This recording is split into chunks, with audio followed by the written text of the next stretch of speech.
We're sitting down with Robert Beadles. Some of you might know him as Crypto Beadles, or the president of Monarch Wallet and Monarch Pay. Thanks for sitting down with us today, Robert. It's great to be here. Thanks a bunch. Appreciate you. I'm curious about your story in crypto. How'd you find out about it, and what were your first experiences in crypto? Gotcha. So I guess I'd have to wind back a little bit before how I heard about it as to why I heard about it, I guess. So I created a software company in 2009 that builds applications and platforms for people like the United States Post Office. So I'd already kind of been in tech. And then I heard this extremely colorful and articulate and just attention-grabbing guy named Max Kaiser, a good guy. And he was telling the world about Bitcoin right around 2011. I think it was January of 2011. And he's a guy I respected, and I listened to him, as much as I could. And when he was telling me about how the financial institutions, the central banks, all these big companies had kind of wrecked our financial system, and this thing called Bitcoin could kind of save the day, my ears kind of perked up a little bit. I kind of got really curious about what he was talking about. I looked into it, and then already having a background in tech, I instantly realized the value of it, how it's peer-to-peer digital money, where we wouldn't be at the mercy of a third party that could possibly cripple us or hold our funds from us, or basically have what happened in 2008 happen again. So I got bit by the proverbial bug, so to speak, the Bitcoin bug, and I just started dollar cost averaging in, started learning as much as I could about crypto from about 2011 until about 2017, when everybody heard about Bitcoin. And so the people that thought I was a crazy person for being in blockchain and crypto, they started asking me, how do you buy it? How do you store it? How do you send it? What's a trusted exchange? What are these ICOs? What do you think of this company? So what I did was I created a video for my friends and family. It's like one or two of them, just to kind of teach them the ropes, and they loved it. And it started kind of going viral. They started sharing it with all their friends, and next thing you know, they're having us do all kinds of videos, right? They're having us do reviews on different crypto projects, and then it just kind of led into interviewing people. So we went from creating a couple videos for friends and family to basically interviewing about 1,000 different people on their different projects, why crypto could change the world, all that type of things. And we just kind of, just kind of blossomed into being number 5, I guess, now in the world on YouTube for crypto. And we got a TV show now on Biz TV talking about crypto. We're the face of TradingView Sessions. And then, of course, I'm the builder and president of Monarch, the wallet, as well as Monarch Pay for merchants. What's some of the bigger challenges you've faced along this journey?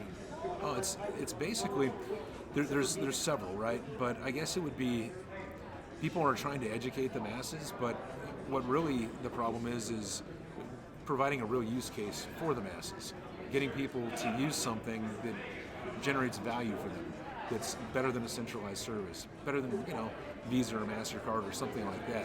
So the biggest obstacle in the beginning is just showing people why it's of value, how it's better than something they're currently using, and what the overall benefit long-term is of using blockchain and crypto. So you could call it education, but I still think that having to educate somebody on why they should be doing something is very difficult. It's like explaining a bad joke, right? So if I tell you a joke and you're not laughing and then I have to explain it to you, it probably wasn't a very good joke. So that's what I see mostly here in blockchain, is a lot of people still, they're in the beginning. They're trying to make something cool, but in the meantime, they're trying to raise money and they're trying to get people excited about it, but it's not better than what they're using now. So that's a really big hurdle. We've come a long way since the Max Kaiser days of blockchain and Bitcoin. I think he was probably one of the first influencers in the space, if you will, although I think he's also a journalist and reporter. How's the space evolved over that time? Yeah, so in the very beginning, when he was out there talking about it, you notice it was like these cyberpunks, and there was like people that were, I would almost call it like, not anarchists of sorts, but a little bit, right? They were, anti-government quite a bit, big financial institutions. Whereas now, you have those same, the epitome of evil, so to speak, that they were talking about are now in the space. So you've got China coming into blockchain. You've got JP Morgan with their coin, HSBC. They did $250 billion on their own chain last year. You're starting to see like Alibaba, IBM, Amazon, Facebook, all these huge corporations that are now in the space trying to, leverage blockchain to either A, generate more money for themselves like you saw with Telegram, or B, offer more value to their customers. So you've kind of seen from an organic perspective in the very beginning, where it was just, kind of the techie different kids, to now it's the same, it's some of the same people that the same techie kids were trying to revolt against. So you call yourself a builder. What does that entail, generally speaking? Right, so I've been with my wife since we were 14 years old, right? So the big guy that you see walk around here, that's my oldest son. He's over there. We got married at 17, went from welfare and food stamps, no money, dirt poor, to creating one of California's largest service companies. So I built that, just through the grace of God and hard work. And then I started building, residential homes, multifamily homes.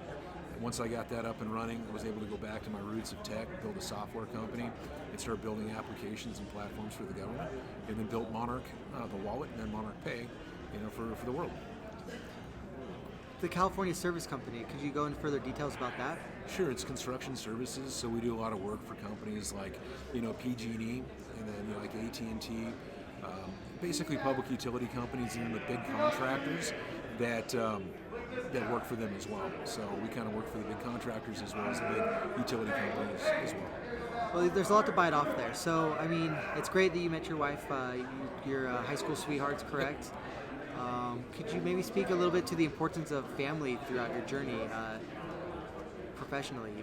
Yeah, God and family, that's everything, right? My family keeps getting bigger because I adopt more and more people that aren't necessarily blood, right? But family is huge. I try to incorporate them in everything that I do, so that way it's not just me doing something, it's all of us together doing something. And I find that brings a lot of value, to us, because we're able to do a lot of cool stuff together. That's interesting. So it's, in a way, it's a family business. Everything is, yeah. Great.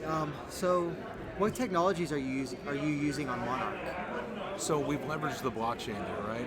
And so, it's kind of a cliche term now to say it's blockchain agnostic or whatever, but we really don't have a favorite blockchain, so to speak. Obviously Bitcoin is always going to be, the first one near and dear to my heart, but we've plugged in all these different blockchains into Monarch to offer the most value for our users.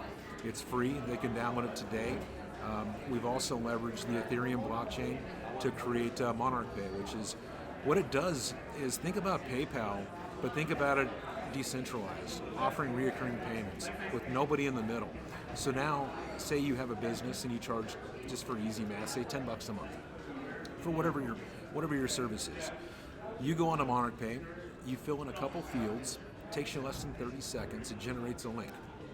Anybody that clicks that link is now a subscriber of yours, and that $10 a month would come out of their wallet and go directly into your wallet, reoccurring for as long as you want it to, until you turn it off or until they turn it off, with no third party in the middle, for less than 1% fees, with zero chargebacks ever. So we made that for merchants, because there's so many people out there that have, services. You could be Netflix, you could be a car, you could be somebody with car payments or house payments or landlords or whatever. It could be anything you want it to be. But now you have a safe way without a third party to do reoccurring payments with super cheap fees and no chargebacks. What was the kind of impetus for this idea? So lots of times I've had people try to calculate in how much the credit card fees are costing them, and they realize it's quite pricey. Then I started talking with people that are using Patreon, and that gets even more pricey. Then I was talking with people that were using PayPal for maybe for 501c3s for donation links, and PayPal would shut them off and freeze their money for years at a time.